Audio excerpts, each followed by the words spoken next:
নমস্কার, কেমন আছেন সবাই? সৌভাগ্য প্রাপ্তি চ্যানেলে আপনাদের সকলকে আরও একবার অনেক অনেক স্বাগত। আজ আবারও চলে এসেছি ছোট্ট একটি প্রতিকার নিয়ে, যে প্রতিকারটি অত্যন্ত সহজ, যেটি করলে আপনারা ঈশ্বরের কাছে নিজের যে মনস্কামনাটি আছে সেটা খুব সহজেই নিবেদন করতে পারবেন এবং দেখবেন সময় লাগবে না সেই জিনিসটি কিন্তু পূরণ হতে।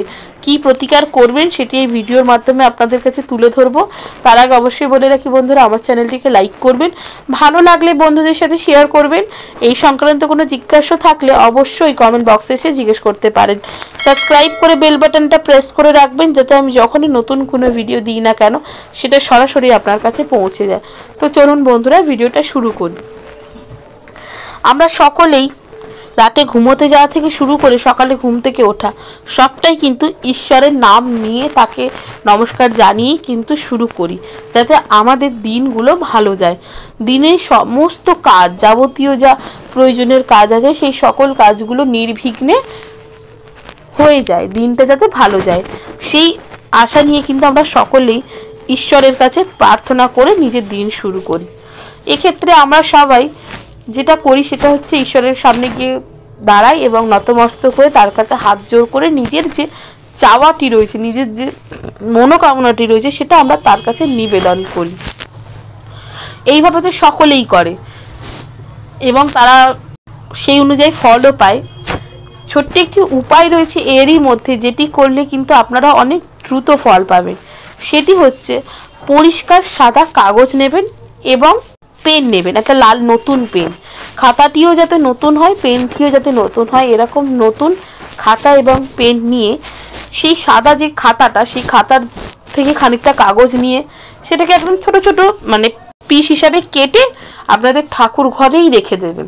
তারপর যখন আপনার যেটা ভীষণভাবে প্রয়োজন, যেটা আপনার খুব দরকার, আপনি কাউকে বলতে পারছেন না, একমাত্র আপনার ঈশ্বরের কাছেই সেই কথাটি আপনি নিবেদন করতে পারবেন, তখন আপনি কি করবেন, ওই লাল কালির পেনটা থেকে ওই যে ছোট ছোট চিটগুলো কেটে রেখেছেন, যে সাদা কাগজগুলো, তার মধ্যে নিজের মনস্কামনাটি লিখে সেটা আপনি ঈশ্বরের কাছে নিবেদন করবেন। আপনার যে মনস্কামনাটা রয়েছে সেটা লিখে চিঠির মতন করে ঈশ্বরের কাছে নিবেদন করবেন। আপনি দেখুন বন্ধুরা, এই ক্রিয়াটি করে খুব সুন্দরভাবে আপনারা কিন্তু এটার ফল পাবেন। ঈশ্বরের সামনে হাত জোড় করে নিজের মনের কষ্ট বলুন, বাধা কাটানোর কথা বলুন, কোনো ইচ্ছে বলুন, সেটা তো সবাই করে। এই উপায়টি একবার করে দেখতে পারেন, অনেকাংশে ভালো ফল পাবেন। আর চেষ্টা করবেন যে খাতাটি, যে পেনটি আপনারা ব্যবহার করবেন সেটি যেন ঠাকুর ঘরেই থাকে, সেটা যেন 5 হাত না হয় এবং কারোর এ হাত দেবে সে হাত দেবে এই জিনিসটা যাতে না হয়, কারোর যেন হাতে না পড়ে। আপনার ব্যক্তিগত জিনিস হয়ে সেটা যেন ঠাকুর ঘরে একটা জায়গায় যত্ন করে তুলে রাখবেন, যাতে যখন আপনি ব্যবহার করতে চান সেখান থেকে সেটা ব্যবহার করে আপনি পেরে সেটা ব্যবহার করে আবার সেই জায়গাটাতে গুছিয়ে রাখতে পারেন। এটা অবশ্যই কিন্তু খেয়াল রাখবেন। এই উপায়টি করে দেখতে পারেন, অবশ্যই ভালো ফল পাবেন।